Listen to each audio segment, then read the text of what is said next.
तो देखिए, रिलायंस पावर में मैंने पहले भी कहा था कि इन्वेस्टमेंट करनी चाहिए। बहुत लंबे समय से हम यहाँ पर होल्डिंग बना के बैठे हुए हैं, क्योंकि एक चीज़ तो बेसिक है कि यहाँ पर कभी भी बड़ा भाई छोटे भाई को डूबने नहीं देगा। अगर बड़े भाई के पास इन्फिनिटी अमाउंट ऑफ मनी है, बहुत ज़्यादा पैसा है, तो छोटा अगर गरीब हो रहा है तो कुछ ना कुछ, चाहे वो सही तरीके से हो चाहे वो गलत तरीके से, वो अपने भाई को डूबने नहीं देगा। तो ये चीज़ क्लियर है। और इनके रिश्ते कितने ज़्यादा मजबूत हो रहे हैं, ये आपने अभी उनके छोटे बेटे की शादी में देख लिया था, कि जब उनका छोटे भाई का पूरा परिवार बड़े भाई के बेटे की शादी में अवेलेबल था। मैं किसकी बात कर रहा हूँ, सभी को पता ही है। अब यहाँ पर दूसरी बात यह है कि लास्ट 2 साल पहले कंपनी ने एक बहुत अच्छी चीज़ निकाल के दिखाई कि कंपनी प्रॉफिट में आगनी शुरू हो गई थी। दूसरा, उसके बाद कंपनी ने फंड रेज किया। तीसरा, प्रमोटर ने होल्डिंग बढ़ाई। चौथा, कंपनी ने अपने लोन को रीस्ट्रक्चर किया।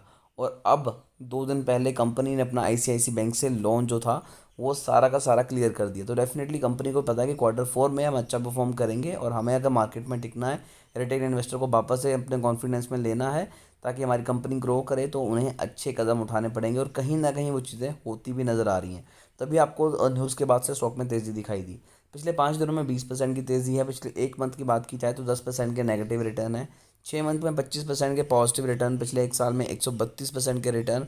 मैक्स चार्ट आप सभी के सामने है। अगर हम कंपनी का ईयर ऑन ईयर बेसिस पे चेक करते हैं प्रॉफिट, तो अभी यहाँ पर देख सकते हैं, ज़्यादा पीछे नहीं जाएंगे, कुछ टाइम पहले जाएंगे, कि कंपनी जहाँ पर एक टाइम पे 4,271 करोड़ के लॉस में थी, वहाँ से कंपनी सीधा प्रॉफिट में आ गई, और उसके बाद कंपनी वापस से लॉस में गई। लेकिन अब कंपनी का जो लॉस है वो लगातार कम हो रहा है ईयर ऑन ईयर बेसिस पे। क्वार्टर ऑन क्वार्टर बेसिस पे सेम चीज़ वही कर रही है कंपनी, खुद को इम्प्रूव कर रही है। कंपनी अभी भी लॉस में है, लेकिन कंपनी का जो लॉस है वो लगातार कम होता हुआ नज़र आ रहा है। इसके अलावा अब इन्होंने अपनी इमेज भी सुधारनी शुरू कर दी है, जिसकी वजह से रिटेल इन्वेस्टर का कहीं ना कहीं कॉन्फिडेंस इनके ऊपर बढ़ रहा है।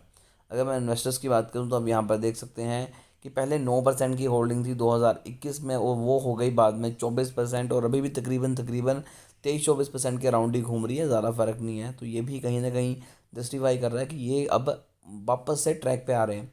अब बात की जाए तो जहाँ पर एफ की 1% की होल्डिंग थी, धीरे धीरे बढ़ के अब हो गई है 13%। और पिछले अगर दिसंबर 2023 की बात करें तो वो 8 समथिंग परसेंट थी। तो 8% से बढ़ के अब 13% हो चुकी है। तो डेफिनेटली यहाँ पर एफ ने भी अपना कॉन्फिडेंस बिल्डअप किया है। डीआई की हल्की सी होल्डिंग कम है, बहुत नामात्र, बट ओवरऑल देखा जाए तो फिर भी ठीक है। गवर्नमेंट ने अपनी होल्डिंग निकाल दी। पहले उनकी 0.01% होल्डिंग थी, अब उनका एक भी पैसा यहाँ पर नहीं लगा। पब्लिक ने अपनी होल्डिंग कम की है, और पब्लिक की जो शेयर्स थे वो एफ ने खरीदे, यानी कि उनकी होल्डिंग बढ़ी है।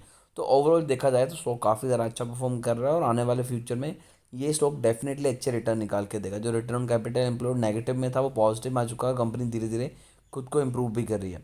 फिर भी शेयर को लेकर अगर आपकी कोई भी क्वेरी है तो आप कमेंट कर सकते हैं। हमारी कोशिश होगी कि आपको एक अच्छी एडवाइस दें।